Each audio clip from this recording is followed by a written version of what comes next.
Imagine si des créatures décidaient de ton destin. Bienvenue dans le marathon du mois d'octobre et aujourd'hui on va parler du Labyrinthe de Pan de Guillermo del Toro.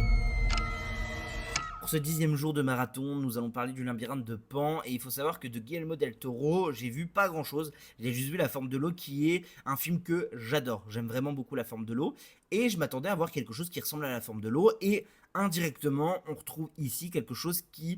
s'en rapproche parce qu'on a un sujet très sérieux, très ancré dans une réalité qui va se mélanger au côté fantastique de Guillermo del Toro. La seule différence c'est qu'ici dans le Labyrinthe de Pan on va avoir quelque chose qui je trouve se mélange moins bien mais qui s'explique par son histoire, alors que dans La Forme de l'eau, on a quelque chose qui se mélange hyper bien. Les deux s'ancrent super bien et ça fonctionne hyper bien. Ici, on nous fait comprendre que ce que vit la petite fille, c'est une façon de se détacher de la réalité, de cette réalité franquiste de l'Espagne de cette période-là. Et on a ici un personnage qui est hyper intéressant, qui est celui du beau-père, qui est juste horrible, qui est ce franquiste horrible, qui n'a aucune humanité pour personne, qui déteste sa belle-fille et qui déteste aussi un peu sa femme, faut dire, il y a clairement cette idée de femme qui est là pour mettre au monde un enfant homme,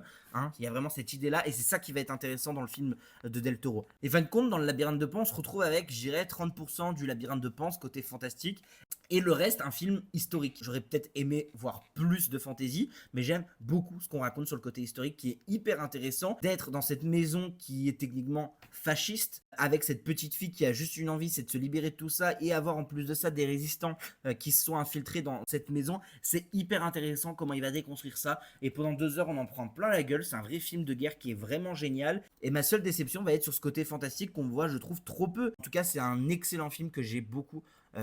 aimé, surtout cette fin qui est vraiment géniale, et en plus le film a un vrai message sur le fascisme et c'est hyper intéressant de voir comment Guillermo del Toro parle du fascisme en Espagne cette période là. J'ai vraiment beaucoup aimé ce film.